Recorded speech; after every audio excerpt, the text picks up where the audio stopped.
আশা করি সবাই ভালো আছেন।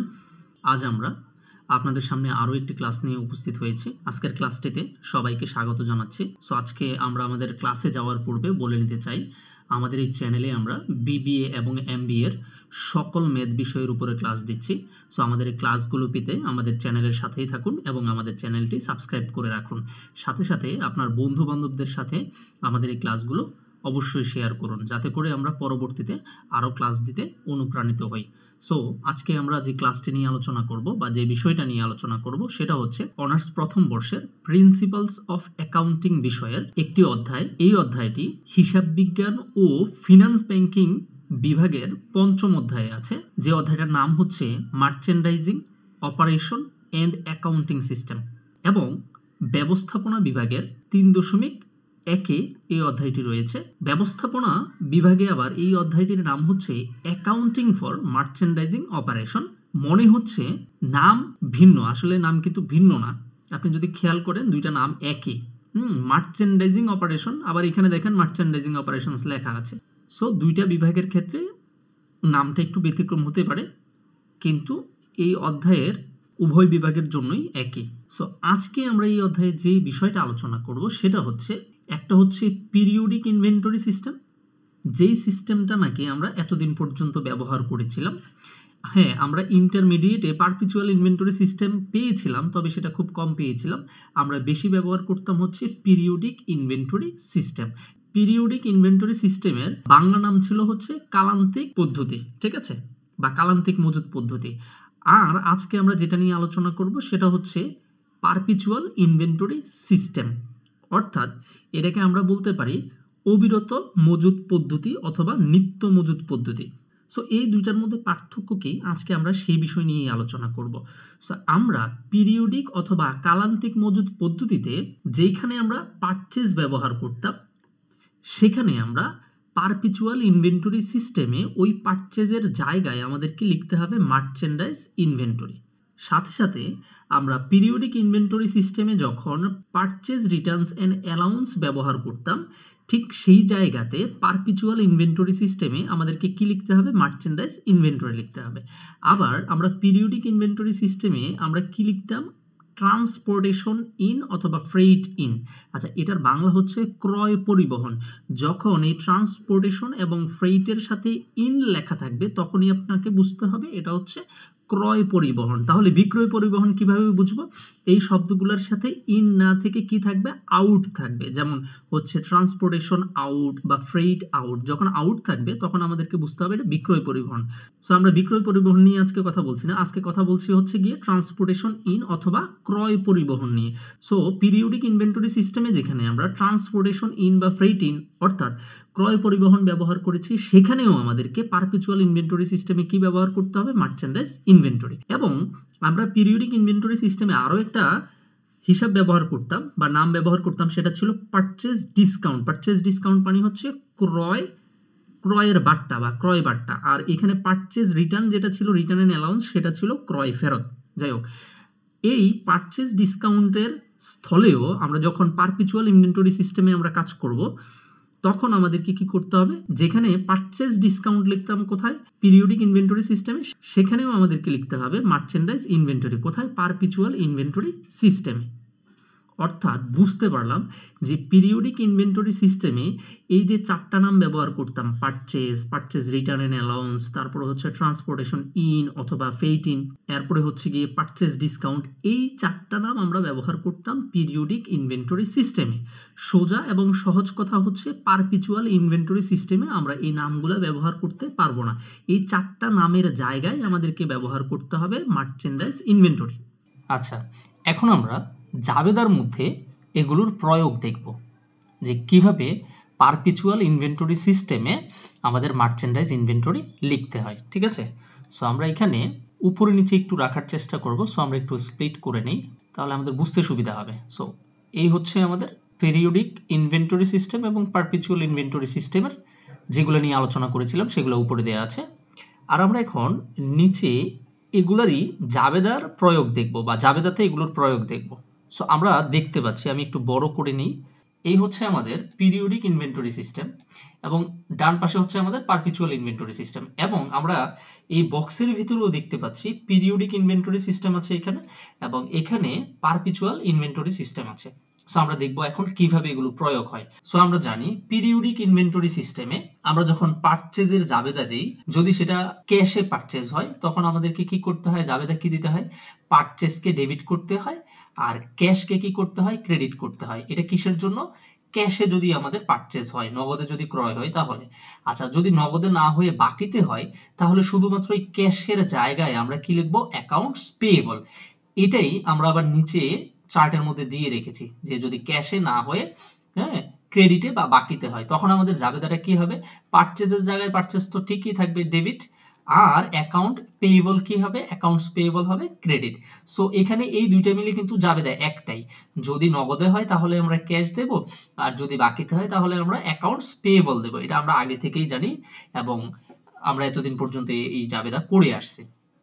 কিন্তু আমাদের এখানে যে বিষয়টা নিয়ে আমরা আলোচনা করেছিলাম সেটা কি ছিল, সেটা ছিল পিরিয়ডিক ইনভেন্টরি সিস্টেমে যখন আমরা পারচেজ লিখি তখন পারপিচুয়াল ইনভেন্টরি সিস্টেমে সেটাকে আমরা কি লিখবো, মার্চেন্ডাইজ ইনভেন্টরি লিখবো। সো দেখেন এখানে আমরা দেখতে পাচ্ছি পিরিয়ডিক ইনভেন্টরি সিস্টেমে যখন আমরা জাবেদা দিয়েছিলাম এখানে একটা পারচেজ পেয়েছি এই জাবেদাতে। সো যখন আমরা এই জাবেদাটাই পারপিচুয়াল ইনভেন্টরি সিস্টেমে দেব তখন এই পারচেজটার জায়গায় কি হয়ে যাবে, এই যে মার্চেন্ডাইজ ইনভেন্টরি ডেবিট, এবং ক্যাশের জায়গায় ক্যাশ ঠিকই থাকবে, ক্যাশ কি ক্রেডিট। আবার যদি কি হয়, বাকিতে হয় তখন আমাদের কি হবে, পারচেজ ডেবিট আর অ্যাকাউন্টস পেয়েবল কি হবে, ক্রেডিট হবে। আর সেটাই পারপিচুয়াল ইনভেন্টরি সিস্টেমে যখন আমরা দেব তখন পারচেজ যেই জায়গায় আছে সেই পারচেজের জায়গায় আমরা কি দেব, মার্চেন্ডাইজ ইনভেন্টরি, আর অ্যাকাউন্টস পেয়েবল যেভাবে আছে সেভাবেই থাকবে। আশা করি এই প্রথম যে জাবেদাটা মানে হচ্ছে পারচেজ নিয়ে যে জাবেদাটা, আশা করি এই জাবেদাটা বুঝতে পেরেছেন। সো এখন আমাদের এই পারচেজ নিয়ে কাজ শেষ। পারচেজের যেই জাবেদা ছিল যে পারচেজের জায়গায় কিভাবে আমরা মার্চেন্ডাইজ ইনভেন্টরি লিখবো সেটা আমরা বুঝে গেছি। এখন দ্বিতীয়টা আমরা বুঝবো। আমরা এখানে দেখতে পাচ্ছি পারচেজ রিটার্ন এন্ড কি অ্যালাউন্সেস, তার মানে হচ্ছে পারচেজ থেকে যদি কখনো কি আসে, ফেরত আসে, তাহলে সেই ফেরতের জন্য আমাদের পিরিয়ডিক এবং পারপিচুয়াল ইনভেন্টরি সিস্টেমে কি পরিবর্তন আসবে আমরা সেটা একটু দেখবো। সো আমরা এখানে দেখতে পাচ্ছি purchase return and allowance. Purchase return কি, যদি সেটা সেই পারচেজটা কি হয়, ক্রেডিটের পারচেজ হয়। কিসের পারচেজ হয়, ক্রেডিটের পারচেজ। আচ্ছা, আমরা জানি পারচেজ রিটার্ন কোথায় বসে, ক্রেডিট পাশে বসে, কারণ পারচেজ ডেবিট পাশে বসে। আর পারচেজ রিটার্ন যেহেতু বিপরীত দফা সেহেতু এটা কোন পাশে বসবে, পারচেজের বিপরীত পাশে বসবে। তার মানে হচ্ছে পারচেজ রিটার্ন এন্ড অ্যালাউন্স কি হবে, ক্রেডিট হবে। সাথে সাথে আমরা এও জানি যখন রিটার্ন আসে, কার থেকে রিটার্ন আসে, অ্যাকাউন্টস পেয়েবল থেকে।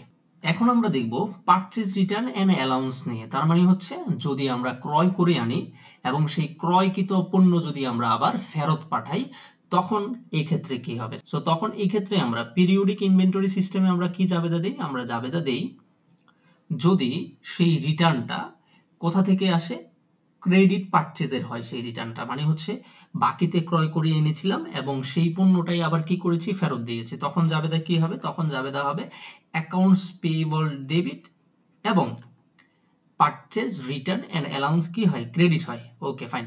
এই জাবেদাগুলো যেহেতু আমরা জানি, এইগুলো নিয়ে বিস্তারিত আলোচনা আমরা আজকে করব না, জাস্ট আমরা বুঝাচ্ছি যে আমরা কোথায় কোথায় এই মার্চেন্ডাইজ ইনভেন্টরিটা লিখবো। সো আমরা এখানে দেখতে পাচ্ছি পারচেজ রিটার্ন এন্ড অ্যালাউন্সের মধ্যে পারচেজ রিটার্নটা কোথায় আছে, ক্রেডিট পাশে আছে।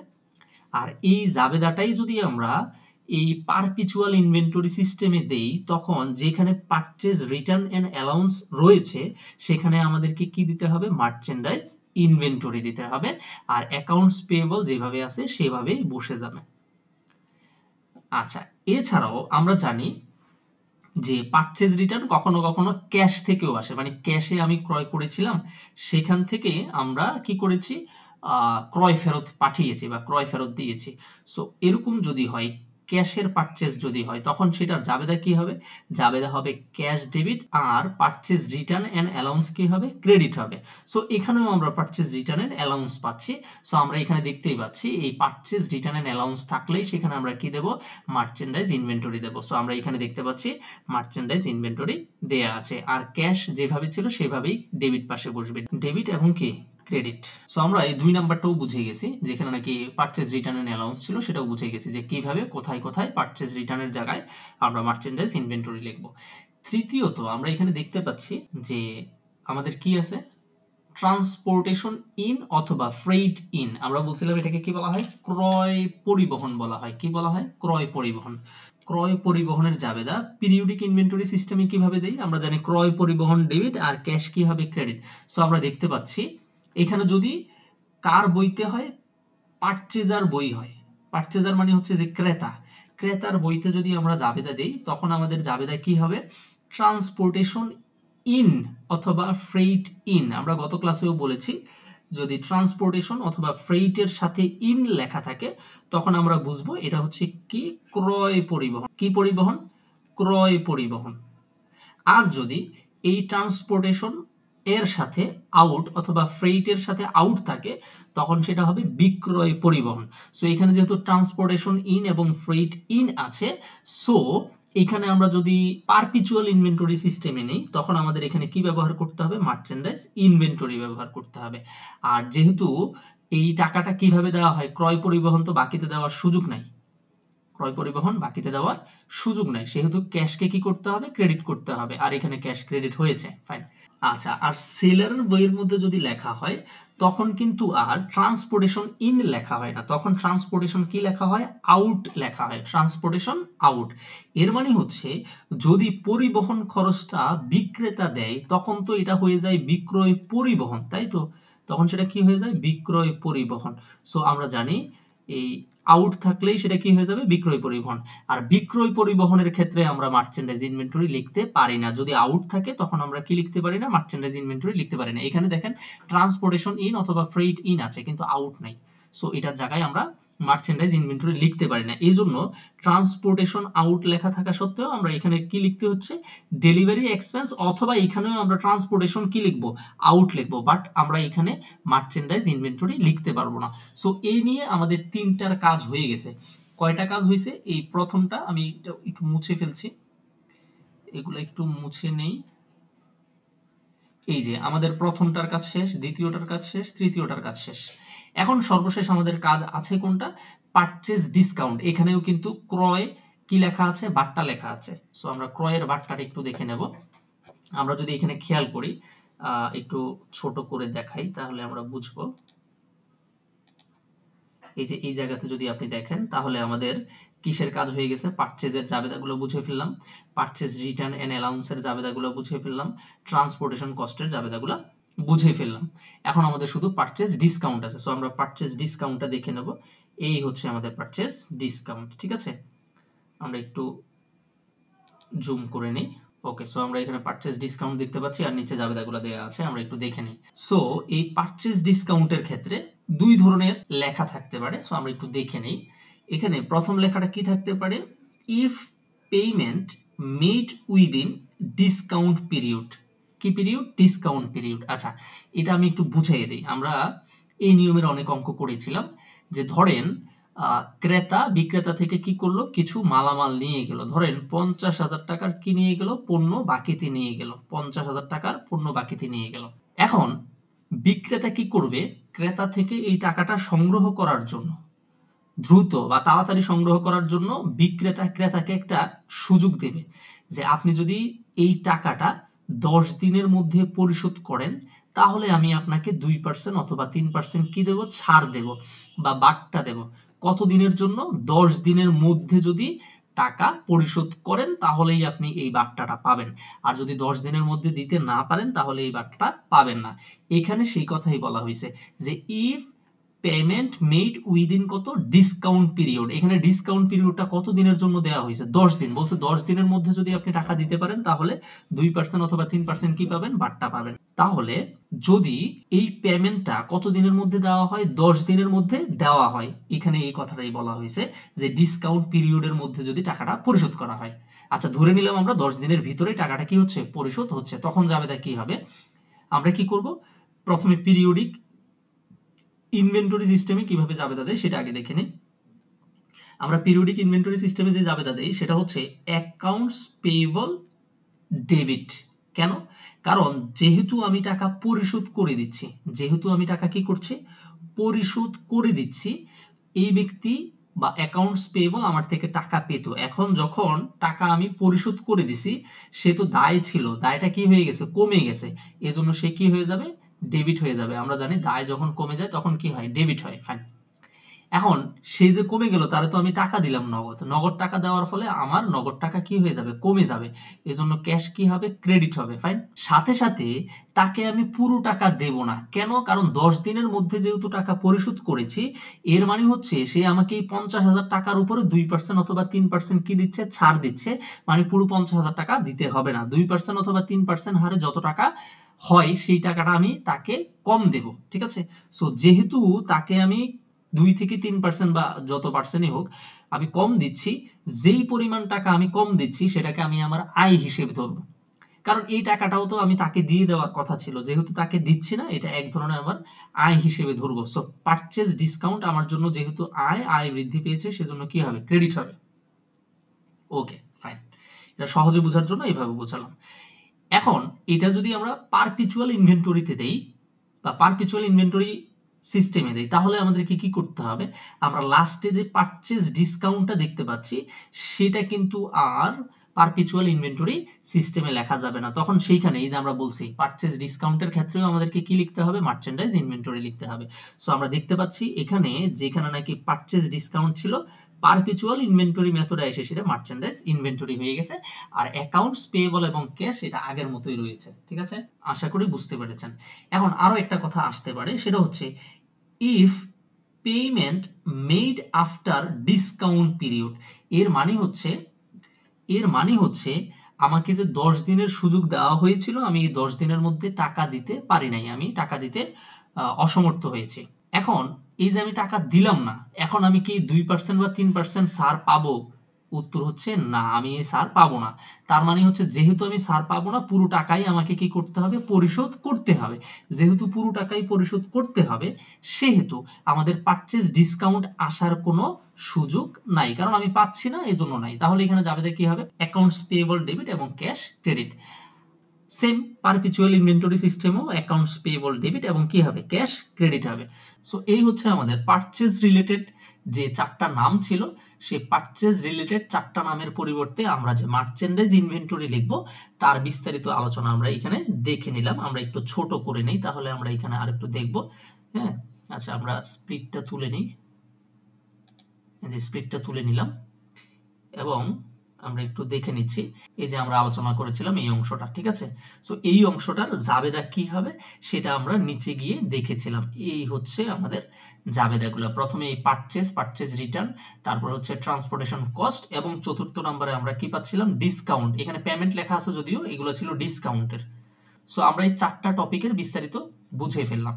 আচ্ছা, এখন আমাদের আরো একটা টপিক নিয়ে আলোচনা করার দরকার আছে, সেটা হচ্ছে আমরা এখানে যতগুলো নিয়ে আলোচনা করেছিলাম সবগুলো পারচেজ রিলেটেড, তাহলে আমাদের কি বাকি আছে, সেলস রিলেটেড কিছু কথা বাকি আছে। আমরা নিচে দেখে নেব যে সেলস রিলেটেড কোনো কথা আছে কিনা। এই যে আমরা দেখতে পাচ্ছি সেলস রিলেটেড কথা একেবারেই সহজ। আমরা পারপিচুয়াল ইনভেন্টরি সিস্টেমে যখন জাবেদা করতাম, আচ্ছা এটা কেন বলছি, এটা বলছি কারণ এতদিন পর্যন্ত আমরা পিরিয়ডিক ইনভেন্টরি সিস্টেমেই বেশি জাবেদা দিতাম। ঠিক আছে, সো এই জন্য এটা বলে নিচ্ছি, পিরিয়ডিক ইনভেন্টরি সিস্টেমে যখন আমরা জাবেদা দিতাম তখন আমরা সেলসের জন্য মাত্র একটা জাবেদা দিতাম। কয়টা জাবেদা, একটা। কিন্তু পারপিচুয়াল ইনভেন্টরি সিস্টেমে সেলসের জন্য আমাকে কয়টা জাবেদা দিতে হবে, 2টা। ওকে ফাইন, কি কি জাবেদা হবে সেটা আমরা পরে আলোচনা করছি। আর সেলস রিটার্নস এন্ড অ্যালাউন্স, এইটার ক্ষেত্রেও আমরা যখন পিরিয়ডিক ইনভেন্টরি সিস্টেমে জাবেদা দিতাম কয়টা দিতাম, একটা। সেম এটার জন্য পারপিচুয়াল ইনভেন্টরি সিস্টেমে কয়টা জাবেদা দিতে হবে, 2টা জাবেদা দিতে হবে। তাহলে সহজে বলতে গেলে যে পিরিয়ডিক ইনভেন্টরি সিস্টেমে সেলস এবং সেলস রিটার্নের জন্য আমরা কি করতাম, একটা করে জাবেদা দিতাম, কিন্তু পারপিচুয়াল ইনভেন্টরি সিস্টেমে এই 2টা অর্থাৎ সেলস এবং সেলস রিটার্নের জন্য কয়টা করে জাবেদা দিতে হবে, 2টা করে জাবেদা দিতে হবে। এখন আমরা এটার প্রুফ দেখব যে আসলেই কি পারপিচুয়াল ইনভেন্টরি সিস্টেমে সেলস এবং সেলস রিটার্নের জন্য 2টা করে জাবেদা হয় কিনা। ঠিক আছে, আমরা স্প্লিট করে নিচ্ছি। আমরা এখানে দেখতে পাচ্ছি এই হচ্ছে সেলস অফ মার্চেন্ডাইজ, আশা করি দেখা যাচ্ছে। ঠিক আছে, আমরা দেখতে পাচ্ছি এখানে সেলস আছে। সো আমরা জানি যে প্রথম যে ঘরটা সেটা আমাদের পিরিয়ডিক, তাই তো, পিরিয়ডিক। আর পরেরটা যেটা সেটা হচ্ছে আমাদের পারপিচুয়াল, পিরিয়ডিক এবং কি পারপিচুয়াল। এই সেলস অফ মার্চেন্ডাইজে যদি আমরা দেখি, তার মানে হচ্ছে সেলস এর জন্য যদি জাবেদা দেখি, সো আমরা যদি নগদে বিক্রি করি, এখানে লেখা আছে ক্যাশ অর ক্রেডিট। আচ্ছা, এখানে একটা জাবেদা দিয়ে ফেলছে, যাই হোক আমরা বুঝিয়ে দিচ্ছি। যদি আমরা নগদে বিক্রি করি তাহলে জাবেদা কি হবে, ক্যাশ ডেবিট আর সেলস ক্রেডিট। আর যদি বাকিতে বিক্রি করি, আমরা জানি অ্যাকাউন্টস রিসিভেবল বাড়বে, তাই ডেবিট হবে এবং ক্যাশ ক্রেডিট হবে। এর মানে দুইটা জাবেদা একটাই, ঠিক আছে। ওকে, এখন যখন এটা তো পিরিয়ডিকই গেল, পিরিয়ডিকে আমরা জাবেদা দিতাম কয়টা, একটা। এই জন্য নিচে দেখেন নো এন্ট্রি লেখা আছে, কোনো জাবেদা নাই। ওকে, যখন আমি পারপিচুয়ালে যাব তখন এই জাবেদা তো দেবই, এখানে যে জাবেদা দিচ্ছে সেই একই জাবেদা আমরা কোথায় দেব, পারপিচুয়াল ইনভেন্টরি সিস্টেমেও দেব। তবে পারপিচুয়াল ইনভেন্টরি সিস্টেমে যখন আমরা জাবেদা দিতে যাব, প্রশ্নটার দিকে আমরা খেয়াল করব। তখন আমরা দেখব প্রশ্নটার মধ্যে দুইটা টাকা দেয়া থাকবে। কয়টা টাকা, দুইটা টাকা। একটা টাকার সাথে লেখা থাকবে সেলস, মানে এত টাকায় সেলস করছি। আর আরেকটার পাশে লেখা থাকবে কস্ট অফ গুডস সোল্ড। কি থাকবে, কস্ট অফ গুডস সোল্ড, এটা লেখা থাকবে। So cost of goods sold মানে হচ্ছে যেই পণ্যটা আমি বিক্রি করতেছি ওই পণ্যটা আমার নিজের কিনে আনতে কত টাকা খরচ হয়েছে, সহজ কথা। আর এই কস্ট অফ গুডস সোল্ড এর সাথে কিছু পরিমাণ লাভ যুক্ত করে আমরা কি করে দেই, সেলস করে দেই। তাহলে এটা হচ্ছে সেলস প্রাইস। তার মানে বুঝাই যাচ্ছে সেলস প্রাইসটা একটু বেশি থাকবে, তাহলে বুঝাই যাচ্ছে সেলস প্রাইসটা একটু বেশি থাকবে এবং কস্ট অফ গুডস সোল্ড একটু কি থাকবে, কম থাকবে। তাহলে প্রথম যে জাবেদাটা দিচ্ছি এই সেলস প্রাইস দিয়ে দিলাম, এবং পরের যে জাবেদাটা দেব সেটা দেব কাকে নিয়ে, কস্ট অফ গুডস সোল্ডকে নিয়ে। আর কস্ট অফ গুডস সোল্ড দিয়ে যখন জাবেদা দেব তখন কস্ট অফ গুডস সোল্ড হবে ডেবিট আর মার্চেন্ডাইজ ইনভেন্টরি হবে কি ক্রেডিট। এই জাবেদাটা মুখস্থ করে ফেলতে হবে। আমি আবারও বুঝিয়ে দিচ্ছি যে কেন এই cost of goods sold debit হলো এবং মার্চেন্ডাইজ ইনভেন্টরি ক্রেডিট হলো, সহজে বুঝিয়ে দিচ্ছি। খেয়াল করে দেখেন, আমরা এখান দিয়ে এগুলো একটু মুছে নিই তাহলে বুঝতে সুবিধা হবে। ওকে, যখন আমরা পণ্য বিক্রি করি, পণ্য বিক্রয় করলে আমাদের ইনভেন্টরি কি বাড়ে নাকি কমে? ধরেন আমার কাছে আমার দোকানে বা গুদামে 50,000 টাকার কি আছে, পণ্য আছে। সেখান থেকে আমি 20,000 টাকার পণ্য কি করে দিয়েছি, বিক্রি করে দিয়েছি। এখনো কি আমার মজুদে 50,000 টাকা থাকবে? উত্তর হচ্ছে না। আমার কাছে তখন আর কত টাকা থাকবে, 30,000 টাকার পণ্য থাকবে। তার কারণ হচ্ছে 20,000 টাকার পণ্য আমি কি করে ফেলেছি, বিক্রি করে ফেলেছি। এর মানে হচ্ছে মজুদ পণ্য কি পাচ্ছে, হ্রাস পাচ্ছে। সো এখানে খেয়াল করে দেখেন মজুদ পণ্য, আমরা এখানে কি লিখবো মজুদ পণ্যের জায়গায়, মার্চেন্ডাইজ ইনভেন্টরি। মার্চেন্ডাইজ ইনভেন্টরি কিন্তু কমে যাচ্ছে, যেহেতু মার্চেন্ডাইজ ইনভেন্টরি কমে যাচ্ছে এই জন্য মার্চেন্ডাইজ ইনভেন্টরি কি হবে, ক্রেডিট হবে। আর মার্চেন্ডাইজ ইনভেন্টরি ক্রেডিট হবে বিধায় আমাকে কস্ট অফ গুডস সোল্ডটাকে আমাকে কি করতে হবে, ডেবিট করতে হবে। আর এছাড়াও আমরা জানি কস্ট অফ গুডস সোল্ড হচ্ছে ব্যয়, ব্যয় সবসময় কি হয়, ডেবিট হয়। এই হচ্ছে আমাদের এই জাবেদা, ঠিক আছে। এই জাবেদা আবার নিচে যখন সেলস রিটার্ন করব তখন আবার এই জাবেদাটা উল্টে যাবে। কেন উল্টে যাবে সেটাও আমরা বলছি, একটু পরে বলবো। সো আমরা এখানে দেখতে পাচ্ছি আমরা যদি সেলস এর জাবেদা দেই তাহলে আমরা এতদিন পর্যন্ত পিরিয়ডিকে কয়টা দিতাম, একটা দিতাম। এখনো আমরা একটাই দেব, বাট পারপিচুয়ালে আমাদেরকে জাবেদা কয়টা দিতে হবে, দুইটা। একটা দিতে হবে সেলস এর জন্য আর একটা দিতে হবে কিসের জন্য, কস্ট অফ গুডস সোল্ড এর জন্য। আশা করি বুঝতে পেরেছেন। তাহলে এখানে প্রমাণিত হইল যে পিরিয়ডিকে সেলস এর জন্য জাবেদা একটা হয়, কিন্তু পারপিচুয়ালে সেলস এর জন্য জাবেদা কয়টা হয়, দুইটা হয়। এখন আমরা দেখব সেলস রিটার্ন নিয়ে। সো এখানে আমরা দেখতে পাচ্ছি সেলস রিটার্ন নিয়ে কি দেওয়া আছে, জাবেদা দেওয়া আছে। আচ্ছা, সেলস রিটার্ন নিয়ে যখন জাবেদা দেব আমরা তখন আমাদেরকে যে জাবেদা দিতে হবে সেটা কি, আমরা জানি সেলস রিটার্ন এন্ড অ্যালাউন্স কি হবে, ডেবিট হবে। আর যদি বাকির হয় তাহলে অ্যাকাউন্টস রিসিভেবল দেব। আর যদি ক্যাশের হয় তাহলে কি করব, ক্যাশকে ক্রেডিট করব। তাহলে জাবেদা কি হচ্ছে, sales return and allowance debit আর ক্যাশ কি ক্রেডিট। তাহলে আমরা এখানে দেখতে পাচ্ছি যে সেলস রিটার্নের জন্য পিরিয়ডিক ইনভেন্টরি সিস্টেমে জাবেদা কয়টা দিতে হবে, একটা। কিন্তু সেই সেলস রিটার্নের জন্যই পারপিচুয়াল ইনভেন্টরি সিস্টেমে জাবেদা দিতে হবে কয়টা, দুইটা। এখানের যে জাবেদা আছে সেম জাবেদাই আমরা পারপিচুয়াল ইনভেন্টরি সিস্টেমেই দেব, পারপিচুয়াল ইনভেন্টরি সিস্টেমেও দেব।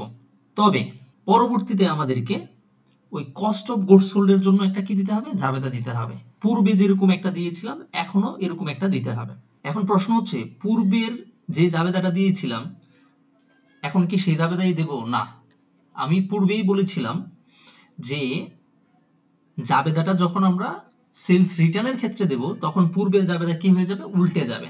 আচ্ছা, আগে দেখি এটা উল্টেছে কিনা। এখানে আমরা দেখতে পাচ্ছি পূর্বে জাবেদাটা দিয়েছিলাম cost of goods sold debit আর মার্চেন্ডাইজ ইনভেন্টরি কি দিয়েছিলাম? ক্রেডিট। কিন্তু এখন জাবেদা কি হয়ে যাবে? এখন জাবেদা হবে মার্চেন্ডাইজ ইনভেন্টরি ডেবিট আর cost of goods sold credit. তার কারণ কি? তার কারণ হচ্ছে এখানে দেখেন যখন সেলস রিটার্ন আসছে, সেলস মানে হচ্ছে কি করেছেন? আপনি বিক্রি করেছেন, আর রিটার্ন মানে হচ্ছে সেই বিক্রয় থেকে আপনার কাছে ফেরত আসছে। সো আপনার কাছে যখন ফেরত আসবে তখন আপনার মজুত পণ্য বা মার্চেন্ডাইজ ইনভেন্টরি কি হয়ে যাবে? বেড়ে যাবে। সো এই জন্য আমরা মার্চেন্ডাইজ ইনভেন্টরিকে কি করব? ডেবিট করব। আর মার্চেন্ডাইজ ইনভেন্টরি যেহেতু ডেবিট হবে, এর পাশাপাশি বিপরীতে আমাদের কি কস্ট অফ গুডস সোল্ডকে কি করতে হবে? ক্রেডিট করতে হবে। সো এই হচ্ছে আমাদের সেলস রিটার্নের জন্য পারপিচুয়াল ইনভেন্টরি মেথডে দুইটা জাবেদা। কিন্তু আমরা পিরিয়ডিক ইনভেন্টরি সিস্টেমে আমরা কয়টা দেখলাম? একটা জাবেদা। আশা করি বুঝতে পেরেছেন। আমরা আরো দুই একটা জাবেদা দেখে নেই, যদিও এই দুইটা জাবেদার মধ্যে কোনো পার্থক্য বা পরিবর্তন নেই। ঠিক আছে, এখানে বলা হয়েছে if payment war made within discount period. আচ্ছা, আমরা একটু আগেও কিন্তু ডিসকাউন্ট নিয়ে কথা বলেছিলাম, তবে সেই ডিসকাউন্ট ছিল পারচেজ ডিসকাউন্ট বা ক্রয় বাট্টা নিয়ে। কিন্তু এখন যে এই বাট্টা নিয়ে কথা বলছি বা ডিসকাউন্ট নিয়ে কথা বলছি সেটা হচ্ছে সেলস ডিসকাউন্ট। সো সেলস ডিসকাউন্টের ক্ষেত্রে তেমন কোনো পার্থক্য নেই। সো আমরা একটু দেখে নেই, যদি এখানে কি বলা হয়েছে ইফ পেমেন্ট ওয়ার মেড, যদি পেমেন্ট কি করা হয়? দেওয়া হয় বা পাওয়া হয়, কখন? উইদিন ডিসকাউন্ট পিরিয়ড, ওই যে ডিসকাউন্টের মধ্যে যদি টাকাটা কি করা হয়? পরিশোধ করা হয়, তাহলে জাবেদা কি হবে? Cash debit, sales discount debit এবং অ্যাকাউন্টস রিসিভেবল কি হবে? ক্রেডিট। এখানে মানে হচ্ছে পিরিয়ডিক ইনভেন্টরি সিস্টেমে যেমন হবে, পারপিচুয়াল ইনভেন্টরি সিস্টেমেও জাবেদা একই হবে, ক্যাশ, সেলস ডিসকাউন্ট এবং অ্যাকাউন্টস রিসিভেবল। কারণ এগুলোর মধ্যে যদি কোনো পার্থক্য থাকতো তাহলে আমরা উপরেই একটু আলোচনা করে নিতাম। আচ্ছা, এরপরে হচ্ছে বলা হয়েছে if payment war made after discount period, মানে হচ্ছে আফটার ডিসকাউন্ট পিরিয়ডে যদি টাকা পরিশোধ করা হয় তাহলে তো ডিসকাউন্ট পাওয়া যায় না বা একজন আরেকজনকে দেয় না। সো তখন কি হবে? তখন আর ডিসকাউন্টটা আসবে না, তখন শুধুমাত্র ক্যাশ ডেবিট এবং অ্যাকাউন্টস রিসিভেবল কি হবে? ডেবিট হবে। আর এই জাবেদা, একই জাবেদা আমরা আবার কোথায় দেব? পারপিচুয়াল ইনভেন্টরি সিস্টেমেও দেব, cash debit, accounts receivable, credit. আচ্ছা, সো এই হচ্ছে আমাদের আজকের আলোচনা। প্রশ্নে বলা থাকবে, কি বলা থাকবে? যে কোন পদ্ধতিতে আমরা জাবেদাগুলো দেব সেটা প্রশ্নে বলা থাকবে। আর যেহেতু প্রশ্নে বলা থাকবে সেই জন্য আমাদেরকে বিভ্রান্ত হওয়ার কোনো কারণ নাই। ঠিক আছে, সো আমরা একটু দেখে নিই সম্পূর্ণটা আবারও প্রথম থেকে, যে আমরা কি কি আলোচনা করেছি। আমরা আলোচনা করেছি হচ্ছে যে পিরিয়ডিক ইনভেন্টরি সিস্টেম এবং পারপিচুয়াল ইনভেন্টরি সিস্টেমের মধ্যে পার্থক্যগুলো কি কি। সো আমরা এখানে এই চারটার জন্য কি দিচ্ছি? মার্চেন্ডাইজ ইনভেন্টরি লিখছি। আর পিরিয়ডিক ইনভেন্টরি সিস্টেমে সেলস এবং সেলস রিটার্নের জন্য একটা করে জাবেদা। কয়টা করে? একটা করে। কিন্তু পারপিচুয়াল ইনভেন্টরি সিস্টেমে সেলস এবং সেলস রিটার্নের জন্য জাবেদা কয়টা করে? দুইটা করে। সো আমরা এখানে দেখলাম যে এই যে চারটা, একটা হচ্ছে purchase, purchase return, transportation cost এবং পেমেন্ট, এই চারটা দেখলাম।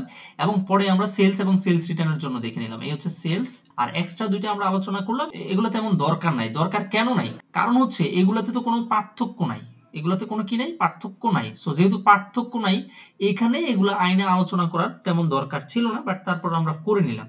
ঠিক আছে, সো প্রশ্নে বলা থাকবে আপনি কোন সিস্টেমে জাবেদা দিবেন সেটা প্রশ্নে বলা থাকবে। যদি আপনাকে পিরিয়ডিক ইনভেন্টরি সিস্টেমে বলে তাহলে এই ঘর বরাবর যে জাবেদাগুলো আছে সেগুলো দেব আমরা। আর যদি আমাদেরকে পারপিচুয়াল ইনভেন্টরি সিস্টেমে দিতে বলে তাহলে এই ঘরের বরাবর যেগুলো থাকবে সেই অনুযায়ী আমরা জাবেদা দেব। সো এই হচ্ছে আমাদের আজকের আলোচনা। পরপর আমরা অনেকগুলো ক্লাস দেব এই অধ্যায়ের উপরে। প্রত্যেকটা ক্লাস করার চেষ্টা করবেন, আপনাদের বন্ধুদের সাথে অবশ্যই শেয়ার করবেন। আর যদি কোথাও বুঝতে সমস্যা হয় অবশ্যই কমেন্টের মাধ্যমে জানাবেন, আমরা আপনার সমস্যার সমাধান দেওয়ার চেষ্টা করব। সো আগামীতে অন্য কোনো টপিক নিয়ে আপনাদের সামনে আবারও উপস্থিত হব। ততক্ষণ পর্যন্ত সবাই ভালো থাকেন, সুস্থ থাকেন। ধন্যবাদ।